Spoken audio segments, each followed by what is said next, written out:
Hi, my name is Eric Kleinsmith, and I am author of the book Intelligence Operations, Understanding Data, Tool, People, and Processes. I want to welcome you to the Break It Down show. It's fantastic. Congratulations to Pete A. Turner and Company for reaching their 1,000th episode. So glad you could join us online as well. I'd like to introduce our guest, Bryan Lloyd, who is a former Marine counterintelligence collector who has had experience operating in Ramadi, Iraq, as well as other places worldwide. He is now an instructor in Tucson, Arizona. After you've listened to the show, I'd like to take a chance to, if you want, to check out the school I work for. It's American Public University System, also known as American Military University. It is at apus.edu. But also to take a look at Save the Brave, which is a charity run by Pete A. Turner, savethebrave.org. You can help them by participating in supporting their mission by clicking the Donate tab.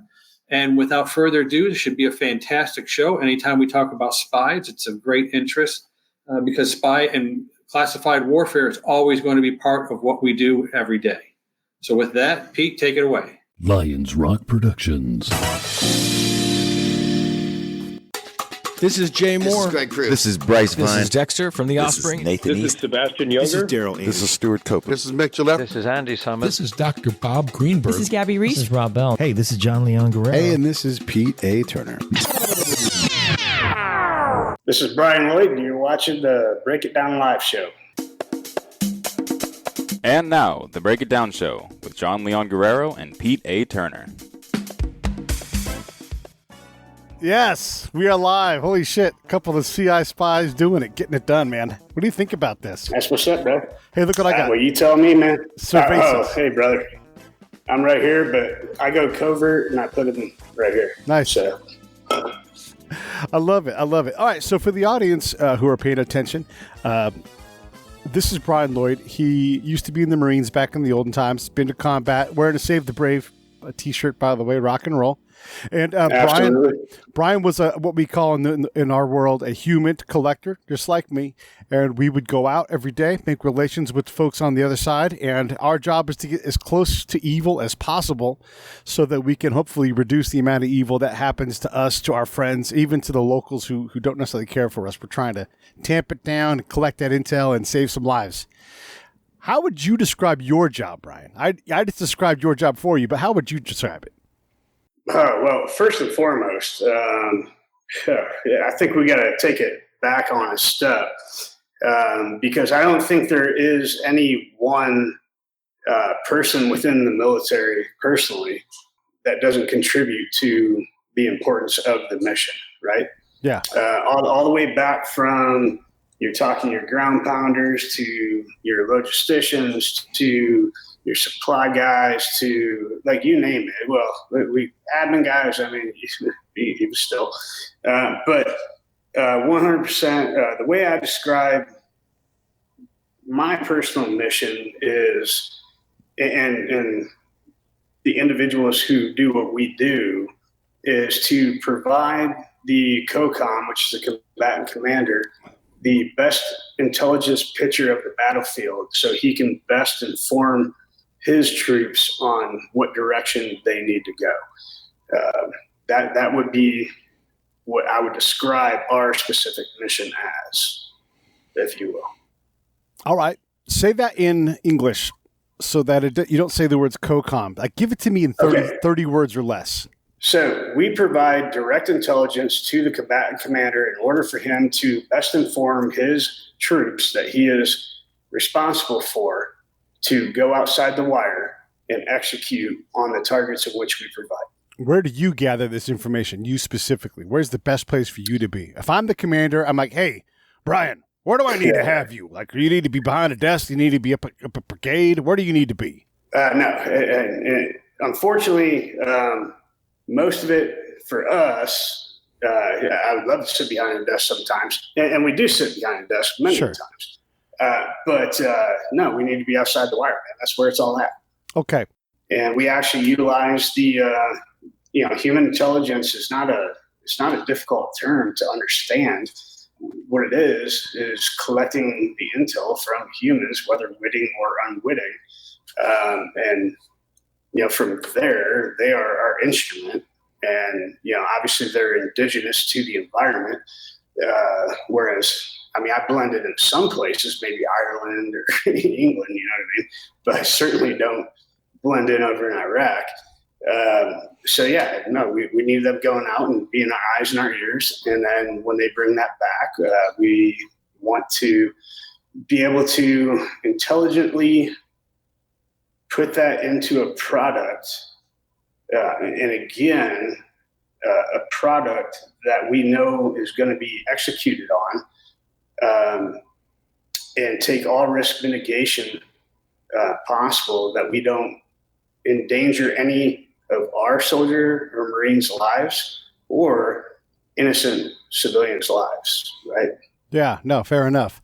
One of the questions I get asked a lot is, we don't look like whatever, Joe Iraqi or, the guy in Afghanistan.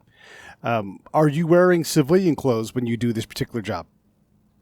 Depends on my mission set, my brother. Okay.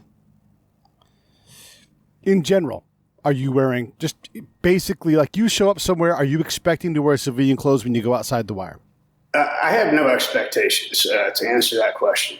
But to answer it in a fair way, if I'm going to embed myself with a conventional unit, all right, with a bunch of infantry guys that are ground pounding, and they're wearing camis and everything else, absolutely.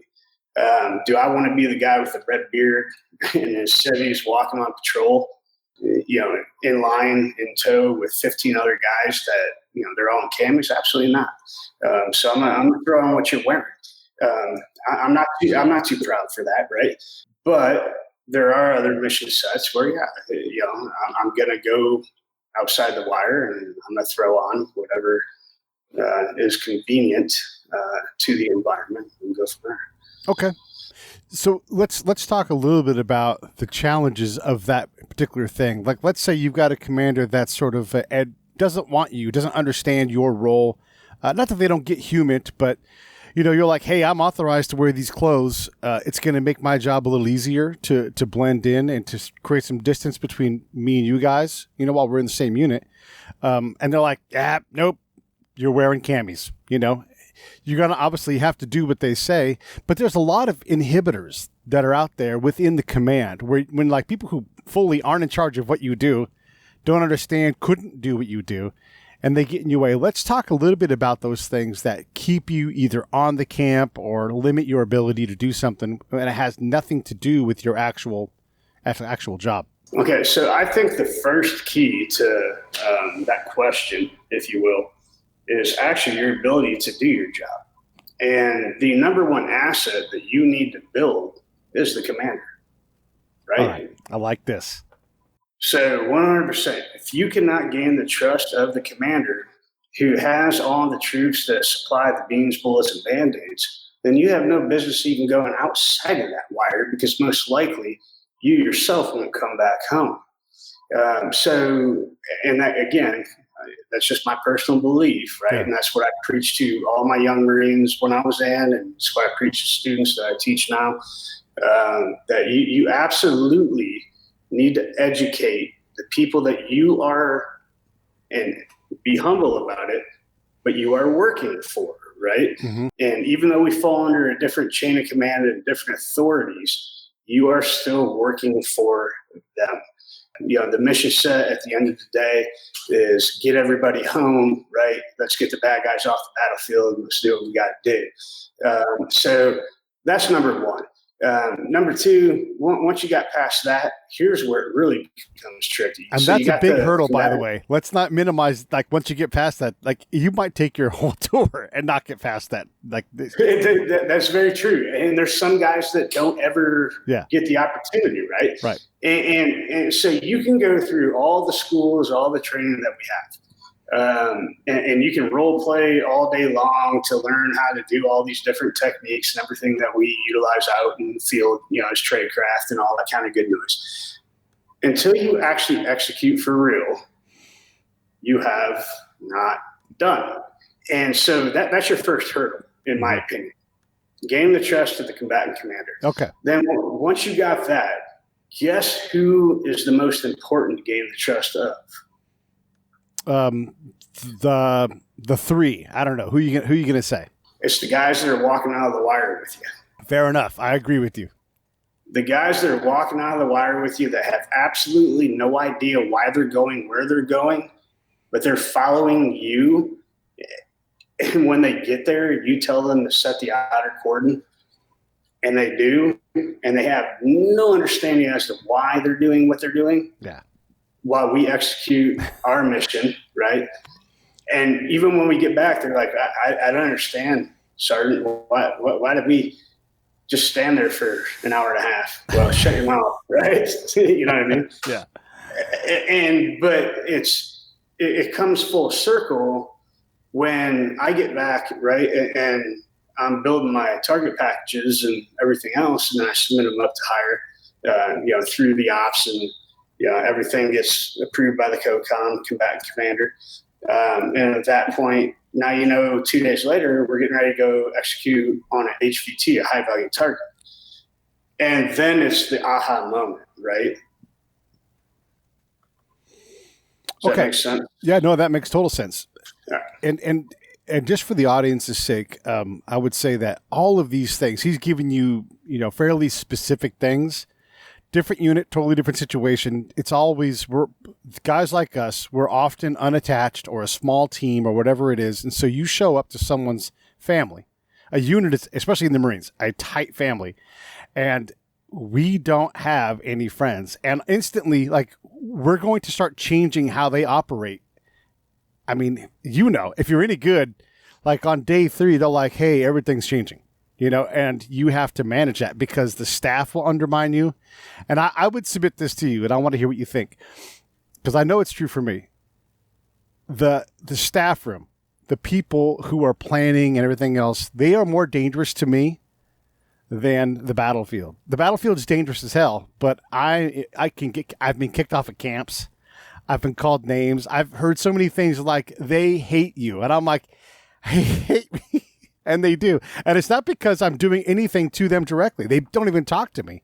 And that's one of the things I had to learn early on was I had to constantly engage with us more than I did with them.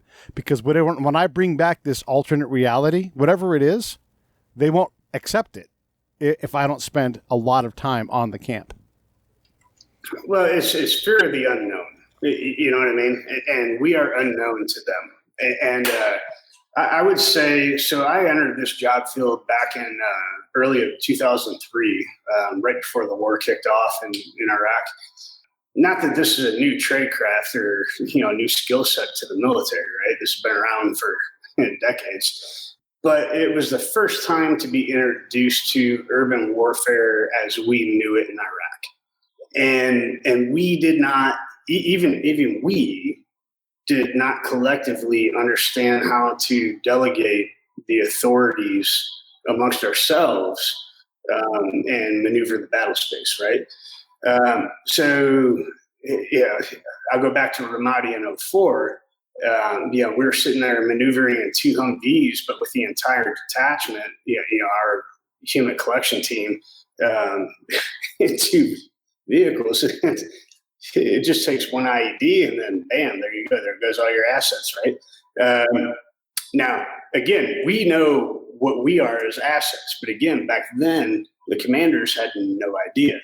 And it wasn't until April 6th of 2004 when we took a pretty hard hit and ended up losing 12 of our guys in 30 seconds. And that's when it was time to really get to work. You know what I mean? Not that we weren't trying to work before, but now we needed to figure out why are we not progressing better than the enemy.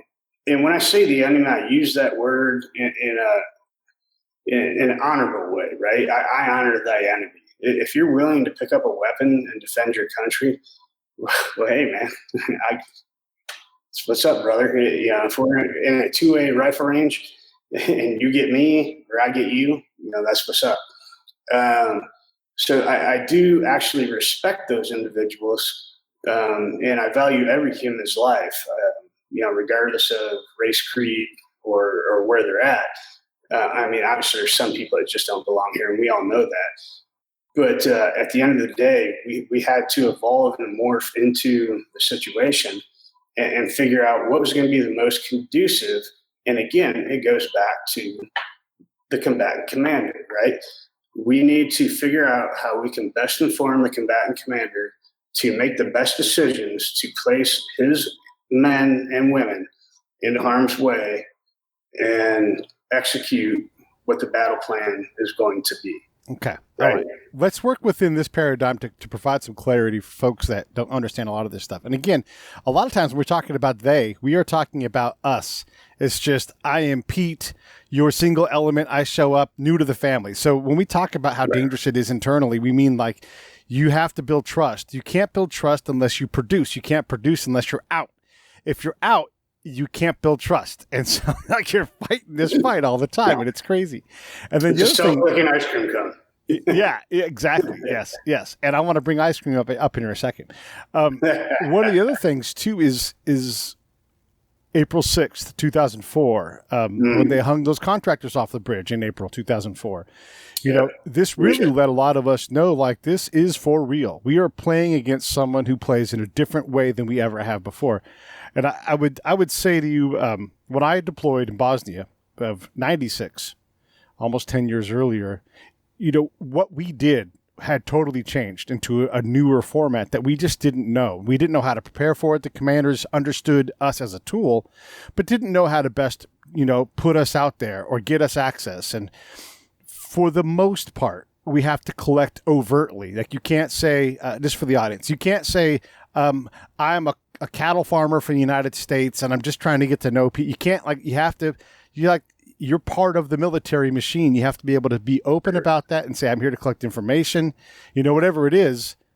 And it's really hard to figure out how to do that. And then, you know, and you'll know this, when you go into a place with a lot of intrigue and mistrust amongst each other, like in Iraq, we would take a report from someone, oh, that guy over there is a bad man. The guy with sandals, mustache, drives a shitty little Opel or whatever.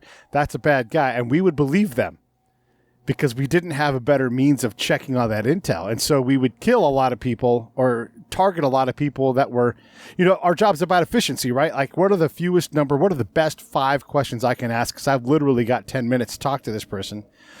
And when we're grabbing the wrong people and grabbing the wrong intel, it's also hard to build trust. So, well, and then if I not to cut you off. No, perfect, please.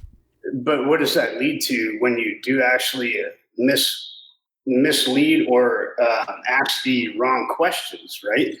Because often in you know, for those who don't know, you know, in Iraq and Afghanistan, you know, these families, they're not 3-4 family person homes. You know, they're 10, 15 family homes. You know what I mean? And so you can go in there and then you take, and I'm not going to use names or anything like that, but you take X target off the target and say you didn't ask the right 5 questions. Well, what did you just do? You put 14 fence hangers on the other side of the fence.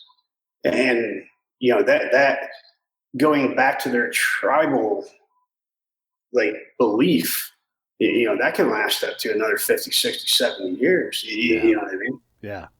And so you got to know what you're doing. You have to know what you're doing, because if you don't, and you make a calculated move that you believe in, it could potentially cause a lot of lives downrange. And we always look at it like, you know, just preserving American lives, right, overseas. But no, I mean, these people are people too. You know what I'm saying? And that's the reason we're there, is to help them get to the democracy and help them get to an area where, whether it's their government, my government, that's a pretty good one. Yeah, helping them get to a place of stability, if you will. Yeah. Let me jump in and talk about this, because this is Sure. an important thing. One of the things I would always ask new agents, new collectors when they came out was who was running who. Because, okay, you go out and you find someone, and let's say I'm going to do quotey fingers, bad. And I use the word co-belligerent. We are all fighting, not necessarily each other.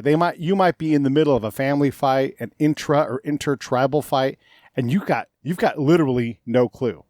And every collector should admit to this, and if they don't, they got played. They got they were someone's source.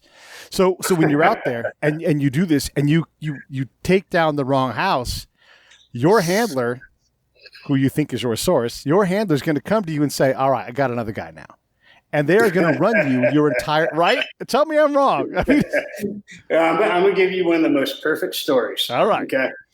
So again, this happened at the very beginning of 2004. I had a kid. He was a walk-in, right? And I'm not going to get into specifics, right? But he came up to the gate, and I debriefed him.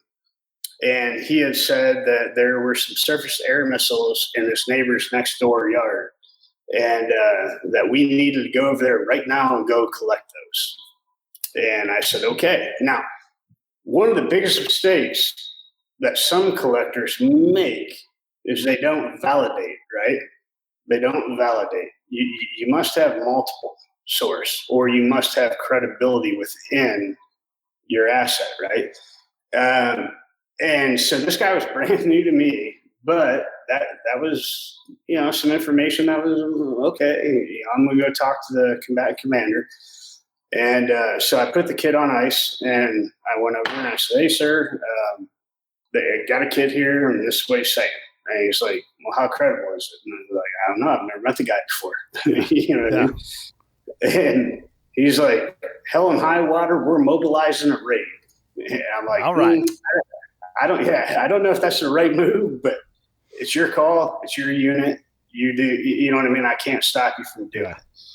And so we do, and it's about 2:00 in the morning, and we have this kid with us in the back of one of the Humvees. He's sitting next to me, and I get out when we actually crash through the gate of this compound. And I told the driver, I said, "Watch this kid, because I need him to be here when I pull the guy out to validate that this is, who he thinks it is," right? Sure as shit, the kid turns his head, and the kid's gone out of the back of the Humvee. We hit this guy must have been 75 years old. Had nothing on the compound at all. And I looked at the CO, and I said, "Well, sir, you didn't let me validate it." Yeah. Yeah. So and to be fair, sometimes you just got to go with your gut, and commanders are taught to be audacious. So right, but sometimes when you go with your gut, though, you got to understand that you're putting a lot of people at risk. Yeah, yeah. The intel world, we look at it like we're intel wings. We sit behind a desk and all that stuff, which we do at some points. But when we're out actually operating, we can go into the MARSOC and SOCOM stuff if you'd like to. But what they don't understand is the tangibles, the people who actually it takes to get to that level to be able to actually do those kind of operations. Does that make sense? Yeah, 100%. Right. And then I wanted to go back and add some context that you said earlier too, talking about like when you hit the wrong house and you do that repeatedly. Let's say you do that you may never know. Yeah. You may never ever know you hit 10 of the wrong houses because you were played. Every one of those houses now has someone who's likely, like, you're going to have to convince them that you're a good person, and you might have killed someone, that you might have ruined someone's lives. And so you can easily create this shitstorm around your unit that the next unit has no idea that shitstorm is there still, and they're just going to drive through that unit. So you own this legacy. It's terrifying when I think about that. And one of the things that I got to do, I got to stay and I got to watch unit after unit after unit. I used to be able to say, "Hey, hold on, that's a bad road.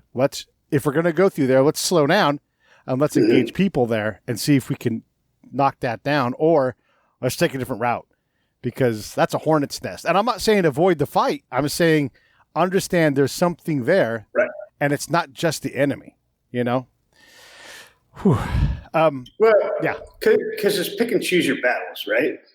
There is a very famous general in the Marine Corps that is not Chesty Puller, So you guys can put your own spin on who you think I'm talking about right now. But he was the IMF commander back then. Okay. And again, this is Ramadio 4. Okay. So you can do your Google search on that one. Happens to have a nickname called Mad Dog. Uh-huh. But anyhow, he came to our little COP that we had, the combat outpost that we were staying on. This is when IEDs started becoming very prevalent. The improvised explosive devices, for those who don't know. But when they start, they every day they were picking up and they were getting more sophisticated. They went from little C4 charges up to 155 rounds to, now we're starting to use vehicle-borne improvised devices, right? Right.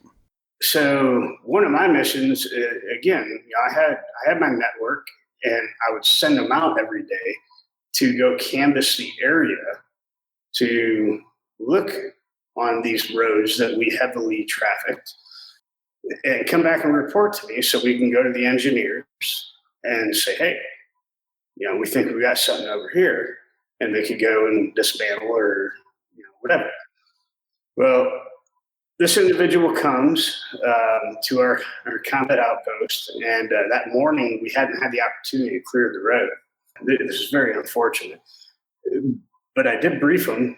I was like, sir, we did not clear the road today, or at least as of this moment. I highly recommend you don't take that road.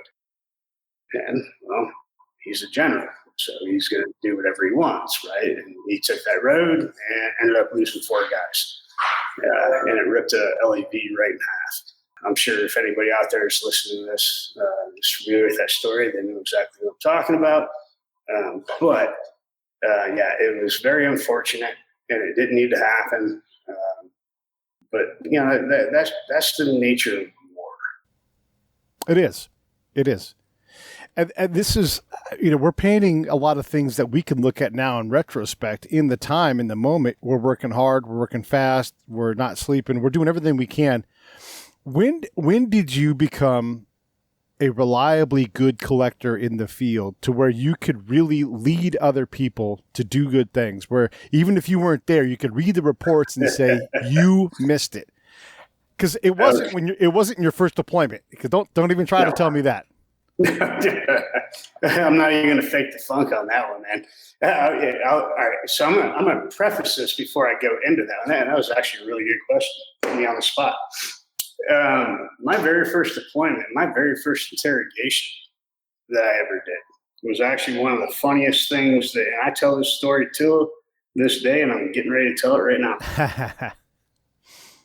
So when going through school, and I get it in different services, it's different. Not everybody's an interrogator in the HUMINT world, but in the Marine Corps, obviously we get the CI, the counterintel, the HUMINT, and the interrogation role, right? So you go through school and they teach you how to build your interrogation binder. And, me being a good Marine, I'm like, yes, sir, okay, build it up. And then here it was one day, I get a knock on the door, and I'm sitting in the team house, and they're like, hey, it's your turn to go interrogate this guy. Yeah, I'm like, ooh. I was 24 years old, man. And I'm not going to lie, I was scared as shit. I was probably more scared than the kid was. I was getting ready to go interrogate. And I walk in there, and I bring my binder in there, and I'm like, hey, I'm looking through the first page, and I'm like, all right, what's your name? Where are you from? Why are you here? What happened? This, that, and the other. And then again, and we're talking through an interpreter as well. This is before I spoke Arabic. And this kid's just looking at me like, you're an idiot, man. And he kept spitting on the ground. It was pissing me off. I'm like, I'm obviously doing something very wrong here. So I called the security guard, the MP, to come back over. And I said, hey, man, I'm going to step out of the cage real quick. Will you keep an eye on this guy? I need to go talk to somebody. And I called my buddy over. And again, rules were a little bit different back then, right? They're a little looser. Let's just say that I asked somebody to give me who had expertise on the art of interrogation to give me a on-job training exhibition, if you will. And I was like, wow, that's how you do it. And so it started from there, right? Now, to answer your question, I did 2 more deployments after those, the 04 deployment. I don't think in my mind, I always felt like I was a good Marine, you know what I mean, a good collector. Sure. And, throughout each deployment, I did some different things. But where do I think I became competent was when I joined MARSOC in 2009 and got selected for that. Right.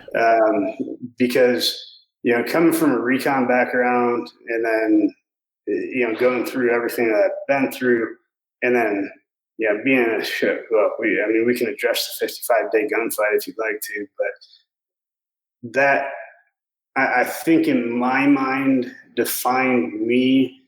And I have, at least I think I have respect amongst my peers. But I'm not a glory hound or anything like that. So I'm just out there to save lives and make sure that I come home and make sure that they come home, and that's it, man. Yeah, but you are a leader, and you have to be able to take junior agents, even if they're senior in rank or whatever, and they transition over into some other job title. I mean, I would read reports and I would say, you got played in this meeting. They're like, how can you know that? I'm like, it's your report doesn't indicate that you were prepared or in charge or developed it. Like, I can see it. Like, you didn't do these things. Now you have to go back and see this person and start meeting one over again. This episode of the Break It Down Show is brought to you by Lions Rock Productions. That's us. We publish, evaluate, and develop podcasts just like this one, consult others to build their own, and create associated content and content marketing strategies. So if you're launching or expanding your social media presence, your business or your personal brand, or if you just want to take your media presence to the next level, reach out to us on Twitter at Pete A. Turner or at JohnLG69. at the Break It Down Show. There's 1,000 ways to get a hold of us. Now enjoy the show. And start meeting one over again. And you're actually telling on yourself. Mm-hmm. Because the asset didn't put those words into the report. Right. You did. Yeah. Yeah. No, I know exactly what you're talking about. I would say I got a keen eye for that after about 2009. Okay.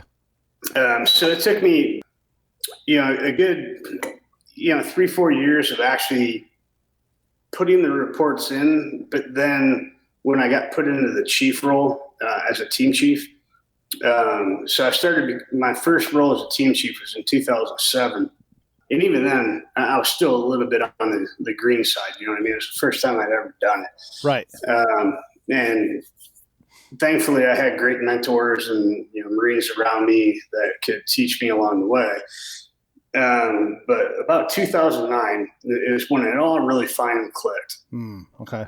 And I think at that point, after doing all the liaison with the different agencies, with all the liaison with the different DoD entities, you just kind of, it becomes like, okay, guys, like we're all here on a different page, but we need to get on the same page. Mm-hmm. And I believe every entity does it a little bit differently, but you want to try to do it as close as you possibly can, because every collector that's out there, regardless of the Marine, you know what I mean? Every collector that is out there is doing it for the same specific purpose. Yeah. And that's no doubt. Take the enemy off. Take the enemy off the battlefield. Yeah. Okay. Let's, I love this overall kind of survey of what we do, because it is exceptionally challenging to get right, and it does take years to get it right. And again, like we're specifically in my experience set, and this isn't talk about me, this is just to provide some color in general so everybody can kind of understand how this goes. I deployed, and part of my job in 96 in Bosnia was just to ask a zillion questions. We went out every single day. Our team got to go out every day, all the time, because we had a good boss. He was mean. He was nasty. He was not a nice person. And I don't mean that in like he was a tough leader. I mean, he's just a jerk. you know? But he got the thing, and he also was like, you guys are going to do all this work. And so we went out and we worked hard every day and asked questions, and I got great at asking questions. Or I cut my teeth, I should say. And then that next assignment, I went back to the schoolhouse in Huachuca, and I taught people source operations, and I had just done it. That doesn't normally happen in the Army. That was, I got there by luck and some E4 magic that wasn't me. It was some other guys like, you're going to go to this unit. And then just circumstance put me in a spot where I got to teach on the current skills that I had just done. And I got to watch my peers do their judo on me, you know, as I played a role. Because just for the audience's sake, we play roles with each other all the time as we try to work on elicitation and everything. And be as realistic as you can be. Right, yeah, and so you're not always easy. You're you know, it's like think about it like dogfighting in practice. You know, you're trying to be hard to catch, and so I would run them through, like I would take them outside of the textbook, you know. And there's all these things you have to do for tradecraft and all that stuff. And I'm like, yeah, that doesn't work here though. This is combat, and so what you want me to do, I'm not going to do because you haven't made it part of what I need to do, and I'm still not going to do it even if you do that. And it would take our peers, you know. And they would break their brain, and they're like, I have to adapt to this environment. Like, yes, you have to adapt to this environment, and you don't know what the environment is. So start working there. That gave me a foundation that was really uncommon because I was constantly playing roles with really good, experienced people, and watching them learn and crack the nut made me a better instructor. And so I got to be really good so that by the time I deployed again in 2004, this time as a contractor or as a federal employee, depending on who I was working for, I got to stay in the field for 10 years. And, you know, at the end of my time doing all that stuff, there was no one that could touch me in the field. No one. I mean, you might be a good collector, and I'll acknowledge that. Like, yes, you are an excellent brown belt. I've got multiple degrees of black belt because, and you know how this goes. You, as you get senior in rank, you graduate away from the field. You're running ops. You're running cells. You're doing all those other things. I went out every day. I want to touch on that, Pete, because that's a very important point. One of the biggest missteps that we make as an intelligence community is we rotate our collectors so frequently. You, just as anybody else that is listening or anybody who knows about this community, knows how long it takes to develop a relationship. Yeah. Think about how long it took you to develop a relationship with your wife or, you know, with your husband or, you know, with you name it. It doesn't matter. But you only want to put me there 7 months. Right. And I'm not saying that I need to stay there the entire 7 months. You can rotate me and refresh me a little bit. Let me go back home too, right? Yeah. And see my family. But why am I going from Ramadi to Haditha over to Jordan, over to Afghanistan, over to, you know what I mean? I do. Why not put me right back where all the same guys or gals that I've developed this relationship with that are providing me very valid information are at? That's out of my pay grade now. I agree with you. And to take that further, and what you're talking about is just like, we leave, we usually never come back. And so one of the things we learn by doctrine to do, although we never practice it, is how to do a handoff. And so we worry desperately that the unit that we hand off with gets a great handoff. But you'll have elements that come in advance of that handoff. And so as that unit's getting ready to come in, you'll send some guys ahead and they'll be like, okay, this is what we're seeing on the ground. And then they'll do that. No one stays on the back end to hold that transition. Correct. Right. And so as a guy that stayed, I'd be like, the last unit was desperate to eliminate this problem for you. And I could hold it for them. I could say, this is why they did this. This is understand, like they tried this. This didn't work. Let's try it, but let's try a different angle on it or whatever it was. If you don't have that continuity that's trusted, and I had to build that trust each time too. Yeah, you lose out. And then the other thing is so let's say you and I are going to do a handoff, right? You're like, these are my sources. I may not ever work with any of your sources ever again because the handoffs are so hard. You will never know that you gave me a bad handoff. You'll never know. And guess who else you're also building a trust with, Pete? Tell me. The company commander. Mm-hmm. You might be a brand new collector that fell into a seasoned collector's network. Yeah.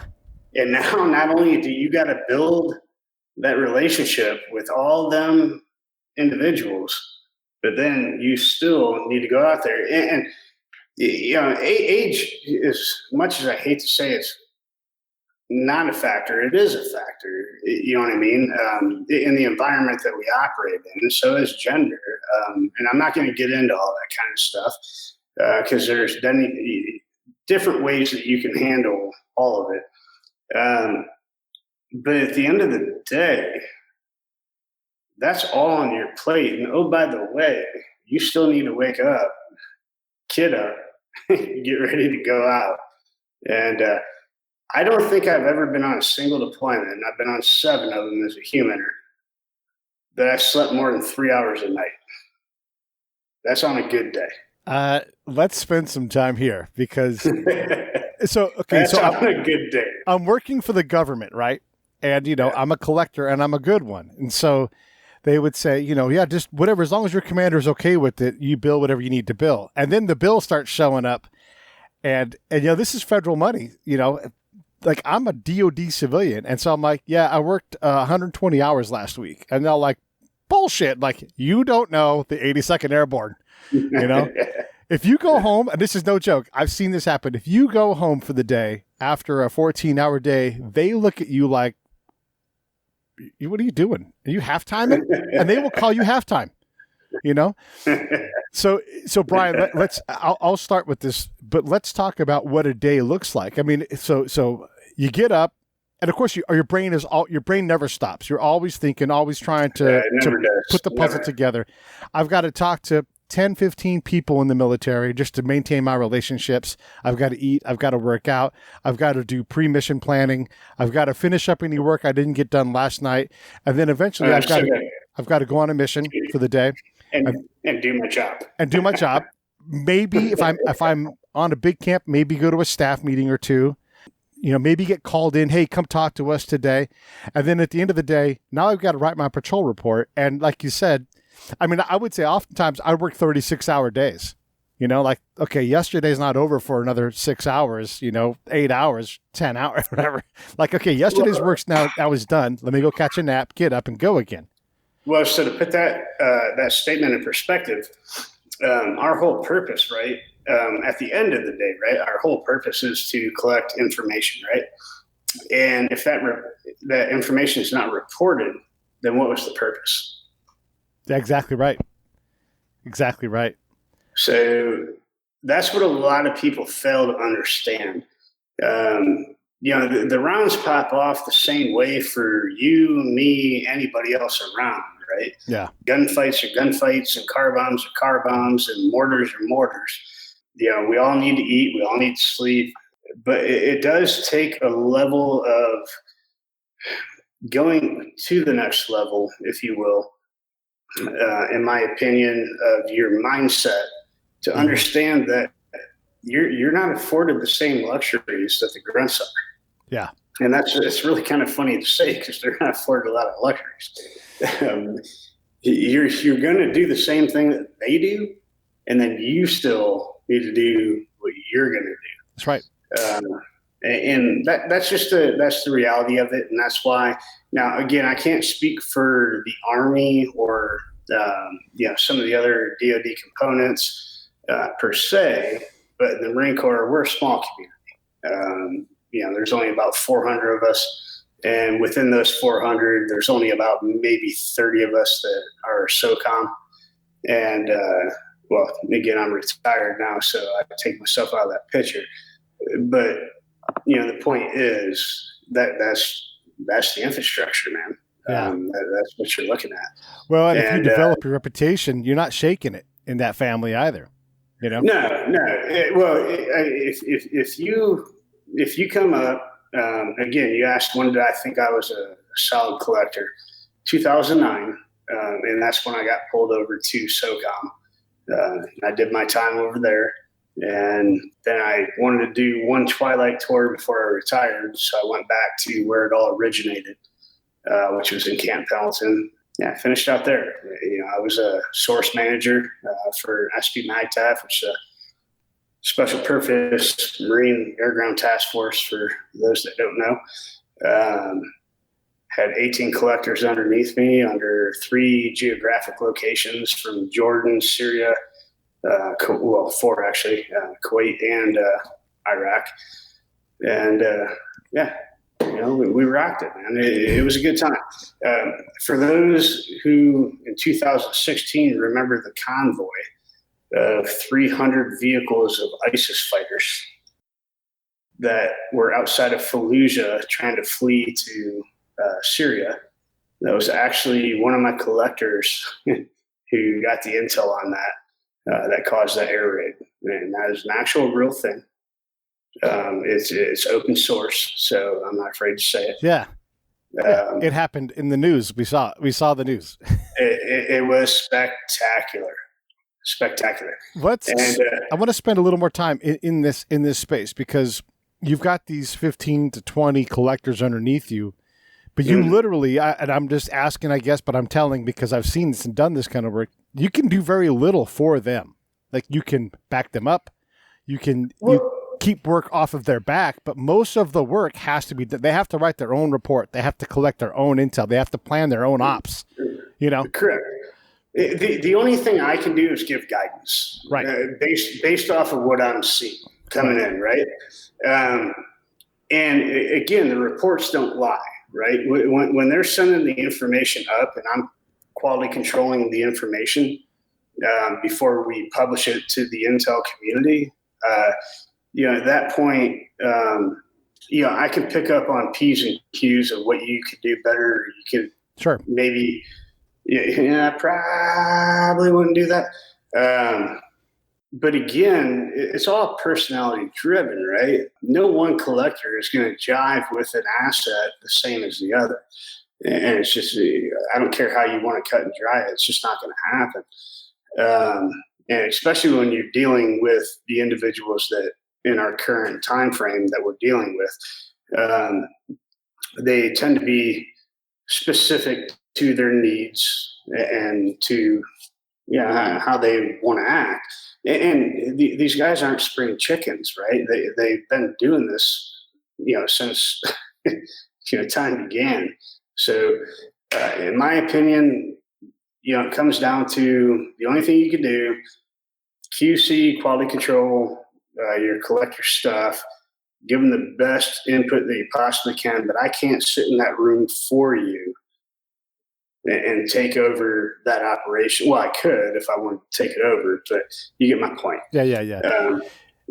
I'm trying to put into the audience's mind, like, the amount. So, just the pile of work there is day to day. And by the way, the stack of books you have to master this won't fit on the screen, right? And so there's a lot of self-training. There's a lot of experiential learning that you have to do. And then the funny thing is, I don't even know how to read. Well, you are a Marine after all. The other thing I wanted to say too about managing these assets, like, you have to have a lot of trust in your guys, and how we work, you don't get a lot of time to do that. So you have to just kind of have like a shorthand. Like, okay, let's say that I come in as a DoD asset. Hey, Brian, we're going to plus you up one guy. He's really good from the DoD. We may go out for drinks for a night, maybe 2, and then I got to go do my job. And you're going to slowly get to know me, but I've got to say to you, hey, I know how to do this. I've deployed a lot. Here's my bona fides. And then you basically put your faith in me that I know how. It's the craziest damn thing in our field, and how much trust is required to lead people that are going to be wild horses, that are going to do shit. I'm going to make the wrong call, by the way. And you're going to have to cover my back because I don't know everything. I know granular stuff. And you've every now and then got to go, hey, more of this, less of that, in terms of like how I'm collecting. And then I've got to go back to you, go, I can't do more of this. I can do more of, how about that? And that shit is not easy. Yeah. Where does it end? You know what I mean? I think that's when, you're spot on with the comment that you made there. Because again, what some people fail to understand in the collection world. I'm not talking people listening or who know nothing about our community. But people within our community, what sometimes they fail to understand is every action has a reaction. And with that reaction can cost lives. Yeah. You know what I mean? Yeah.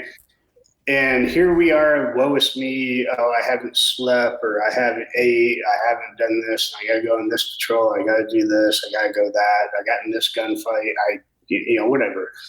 Whatever the case might be. At the end of the day, I think what makes people good at this job is their tenacity. The best collectors have the tenacity. You don't even have to have the best G2, the best intelligence. You really don't. You just have to have the best understanding of what the basic fundamentals of this job is all about, and what it's for.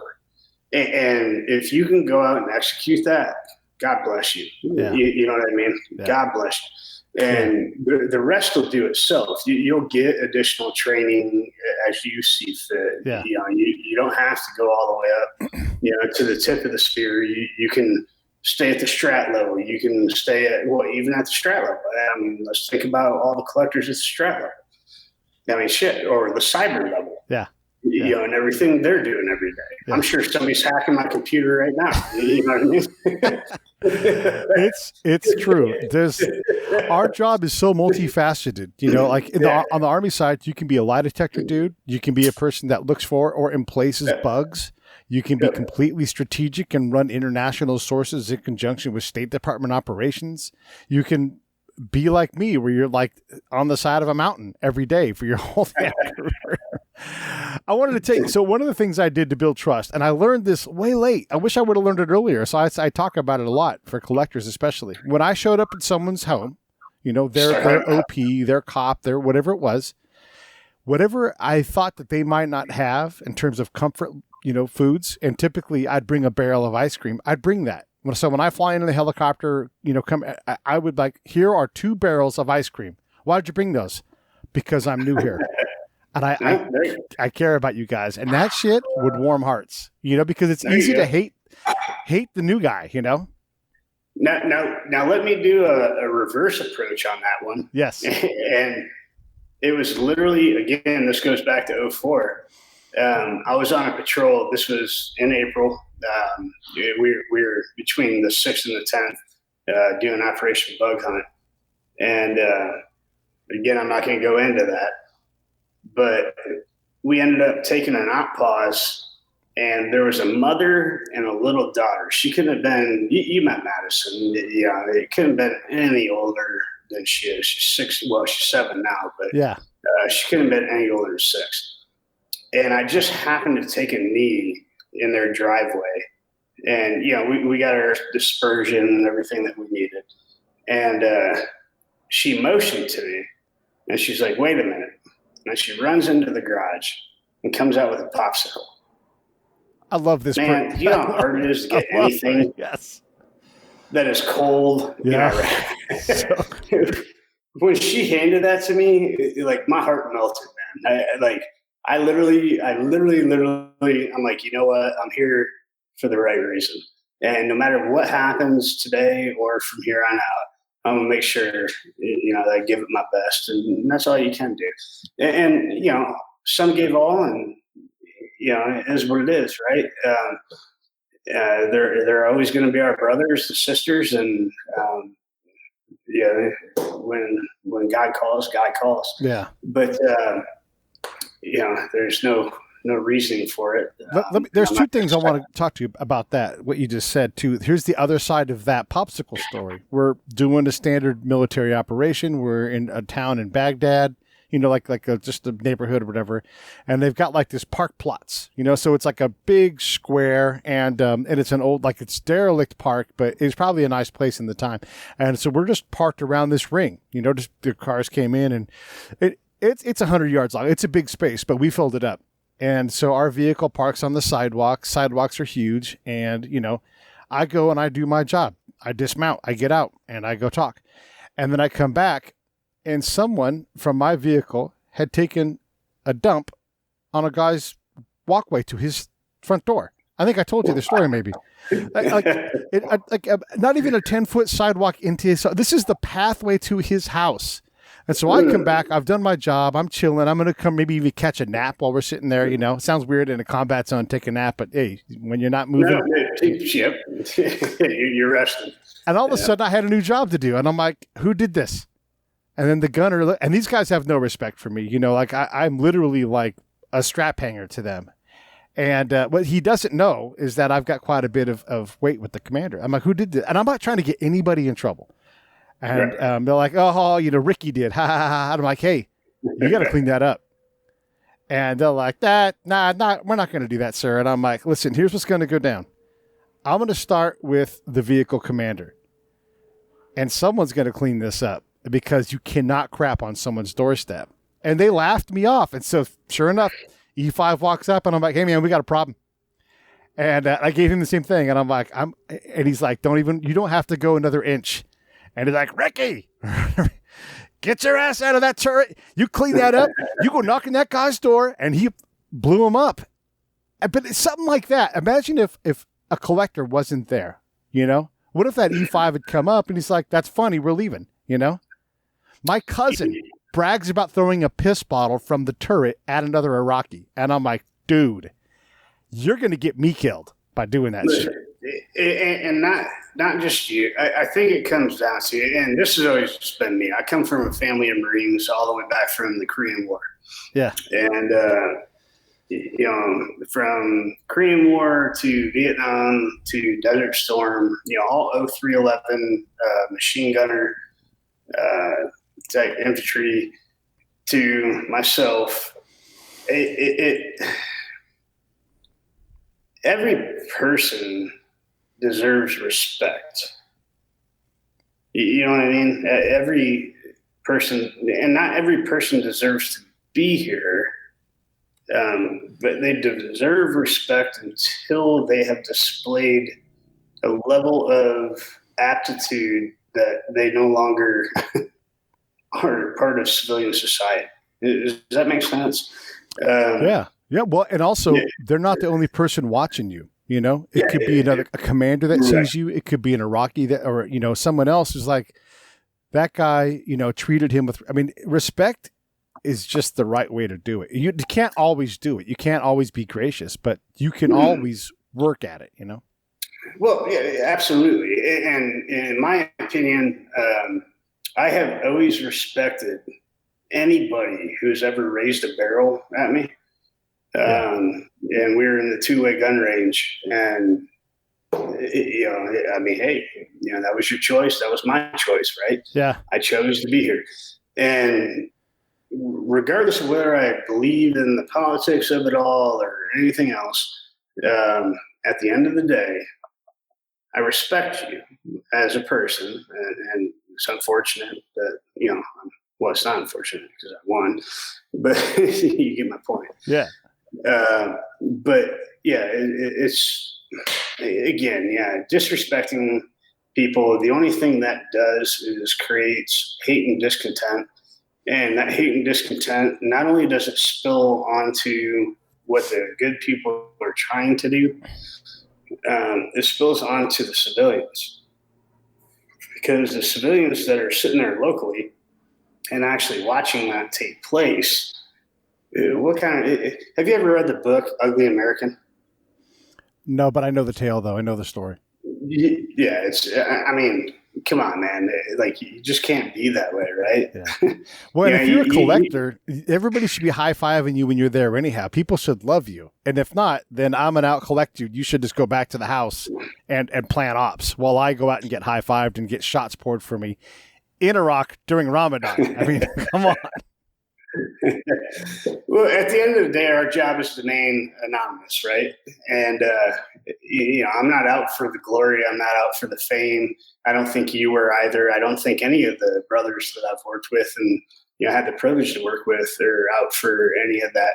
I think what everybody was out for is we possess a very unique skill set, and not everybody has the ability to engage other human beings and be able to manipulate and maneuver the way that we do when it comes to engagement.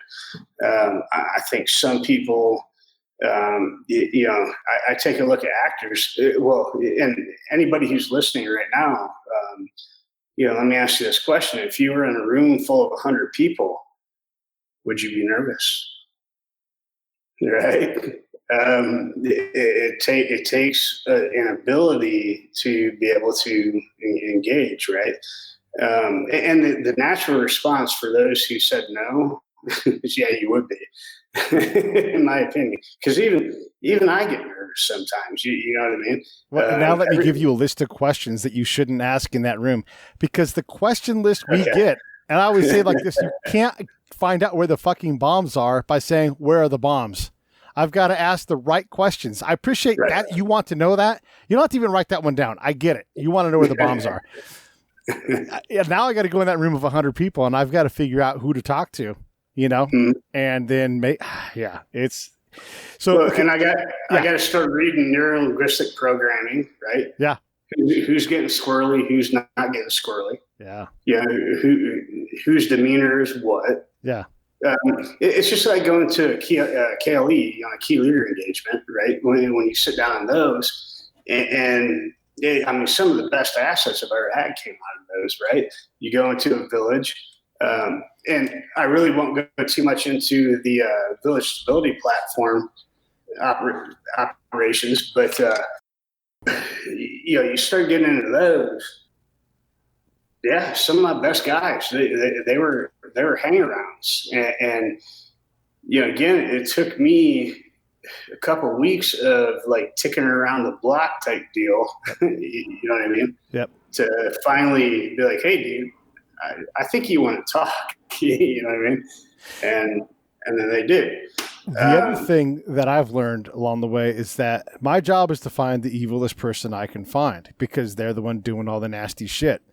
So I'm going to look for the alcohol, because those guys don't give a fuck.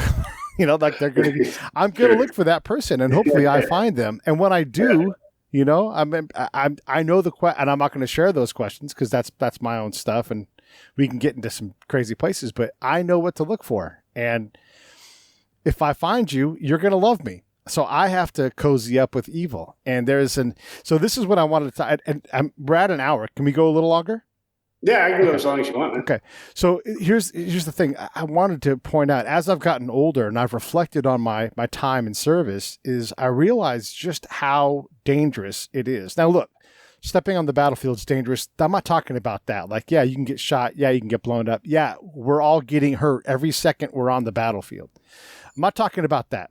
I'm talking about the danger you can create for your peers, for the unit behind you, for the next unit and the next unit and the next unit, all of this danger. And then if you can't empathize with someone who lives in a war zone and like draw that out and let them be damaged, which requires a lot of vulnerability on our part. And maybe you didn't get into this stuff, but I found that highly powerful to just understand, like, I would be exactly like this person, potentially, I can't say I wouldn't, given their circumstances, whether they were a bad person, whether they were just what I would call extra legal. They weren't illegal. They're illegal, but not really. Like, they're not trying to break the law. They're trying to survive.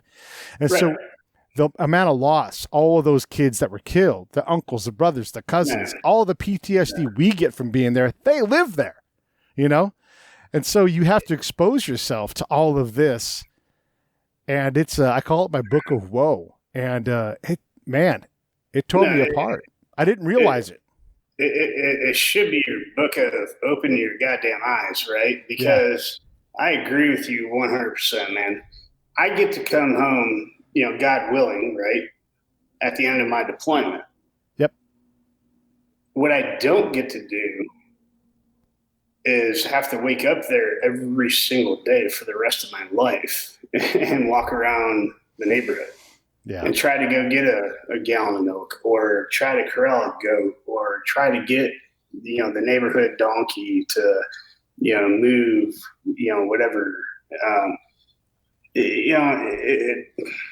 I think, again, absolutely living in the greatest country on earth, in my opinion. And I love America, and God bless. I've been to 35 countries. Yeah, I've seen a lot of things. But some of these countries, to include, my wife's from Southern Mexico. She fled, Southern Mexico because of the cartel, right? I would gladly right now kit up and head down and take up, let's get the fight on. Hey, let's do it. Because she still has family that lives down there that, are still being terrorized by that kind of stuff. Everybody literally deserves the opportunity to live a free life. And unfortunately, that's just not the way the world works. And so you got to be a realist, right? And when that happens, that's when we come knocking on your door. You know what I mean? All right. So listen, I don't want to go any more on the danger side because it's Friday and we covered a lot of stuff. You and I both know the job is extremely dangerous. Do you want to ask me anything? I mean, not often you get two guys with this much experience in a room, but what do you want to ask me on the record in front of all these people? What do I want to ask you on the record? What did you take away from this? There's two big things that I learned. And the first one is when we're going to go create stability, and I learned this from he wasn't a source. He was just a guy that I worked with a lot. He was, it wouldn't be fair to call him a source, but of course he was. But he said that he was a governor of a district in Afghanistan. And he said, there's only room for one sword in the scabbard. And that really solidified like how we have to approach these problems. And if it's not him and it's us, then that's easy. I can go back to the commander, and this commander got it. This American commander, he's like, got it. All right, what's this guy want to do? And then, what does he need from us specifically, and how much can we just stay out of the way and let him run the show? And that allowed that person to start to lead. It still fails because it's really hard to stabilize a place like Afghanistan or Iraq, but that was the really big thing. And then the other thing is I stopped a long time ago. I stopped focusing on threat in terms of collection. That stuff will flow in. If I don't look for it, it will flow in like crazy. And I can pass it off to someone else. Like if I'm in your unit and you and I are collecting, I'll be like, hey, here's some threat stuff for you. It's going to pay the bills for you. I'm going to go get the unknown unknowns, the stuff that nobody else can get, and you do that by doing the things that nobody else is doing. And I'm not saying take on more risk. I'm just saying things like I would invite the leaders onto camp and treat them like VIPs, take them to the chow hall. And I'd give them ice cream. I'm like, hey, you want to take some muffins home for your kids? And people would be like, why are you feeding that guy? Because if it was John McCain and he came here, we'd have a turkey. We'd have all kinds of things. This guy's important. And then I would have all these super important people come in and I would feed them instead of them feeding us. And that flipped the tables completely. Well, yeah. So the key takeaway there off of what you just said is just maintain rapport. Yeah. You know what I mean? Just respect and rapport. And, we can't dictate we can dictate, the battlefield, but we can't dictate our future as God foresees it, if that makes sense. But we do have a unique skill set and the ability to improve lives, going forward, hopefully utilize our skill set to the best of our ability. Yeah. To be able to, when we do go down range, when we're called upon, be able to bring as many of our brothers and sisters home as we possibly can. And again, just improve lives of where we're going. Yeah. And that's the way I look at it, man. I would push back on you that we don't control the battlefield because okay. All right. I'll hear you out. When we're there, okay, great. But the moment we pull back, their influence floods right in behind us. So we create a high tide for us. We pull back, and then they own that space. Well, that's called a vacuum. Yeah. But, I mean, it's also called them winning. We don't ever pull the flag. We never capture a unit. We never destroy an army anymore, right? So that fight is fought with the people. Oh, that's a whole different discussion. And here's the other thing I'm going to say about that, because I want to add this part in, just in case anybody's listening. It's not important that we win hearts and minds. It's important that our partners win hearts and minds. If the government is not legitimate, if it's not valuable to those people, it doesn't matter if they like us. And we never think that way. So this is what I'm talking about. Like, we don't. So yes, militarily, we need to be able to win. But if you're only focused on the military win, you cannot win that fight. You cannot. Not in a modern fight. It's hard to win a military fight anymore unless we go in with everything that we got And kill everybody. because, well, we don't want civcas, right? We don't want civilian casualties, and that's the biggest thing. And it's unfortunate when it does happen. I've seen it happen. You know what I mean? I'm not even going to go down that road right now. Mm-hmm. But, you know, we're there for a good purpose. But again, it goes back to my fence sitters, right? Those people who, what you just spoke about earlier, who don't have the ability to go out and get the ice cream, but they're living in, you know, an environment that is filled with nothing but chaos and war. Yeah. Right. Whether they want part of it or not doesn't matter. It's introduced into your life. Like you're a part of that.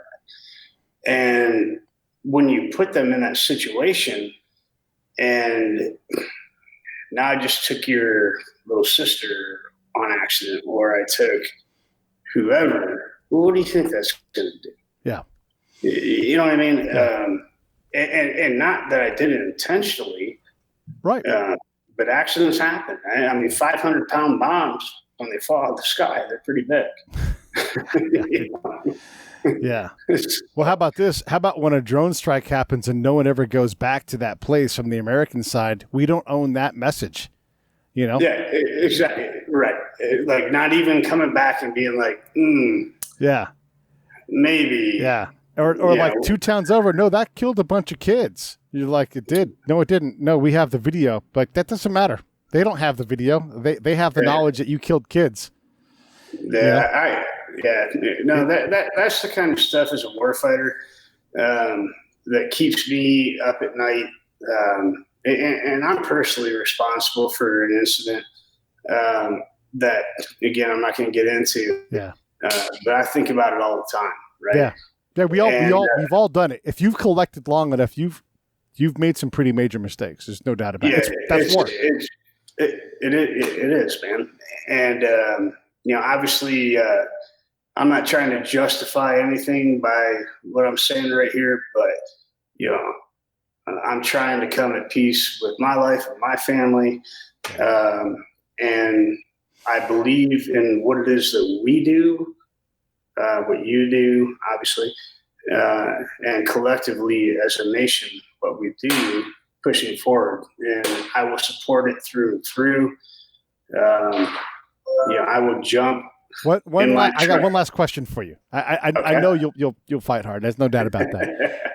What is your one thing or 2 things that you learned from all this experience, where you're like, damn, that's the key? What is that? What is that 1 or 2 things?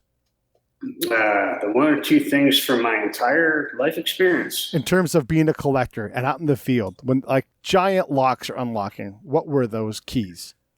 Okay. The biggest ones are always understand the basic fundamentals. Okay. I don't care what environment that you're operating in. The basic fundamentals do not change. All right. Now, I know that sounds cliche in schoolhouse, and some people aren't going to understand what I'm talking about, but your 8 pillars of the basic fundamentals, they will never change.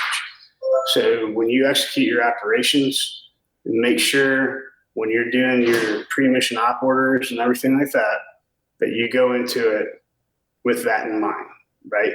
Because that's going to save lives. It really will. Second thing I've taken away from what I've learned in my entire experience is do not be quick to judge. Do not be quick to judge. Mistakes happen very quickly when you do. You can't take them back, right? You can't take them back. And when I say quick to judge, it doesn't mean to be the enemy. It doesn't need to be the Lance Corporal. Right. But you need to treat everybody as if they understand what they're doing, because what we all do know, and if you don't know, complacency kills, right? Yeah. And human error is there. You know what I mean? It just is. Yeah. All right, man. That's a great show. I don't know anybody that does this kind of podcast where you have two no shit collectors talking about this stuff. So anybody listening, that was a good time, bro. Yeah, it's cool. It's cool to be able to share this and discuss how challenging. I mean, we just went into some things. We could have gone on for an hour about, damage within the unit that is created. We are like, can you just let me get out? I had to fight my way to get out into combat, if you can believe that. I'm going to start a fight. I'm going off this camp with all of these guys. You are not going out. All right, we're going to fight. Well, hey, if your crew wants me back, man, I'm more than welcome to come into some different topics. Yeah.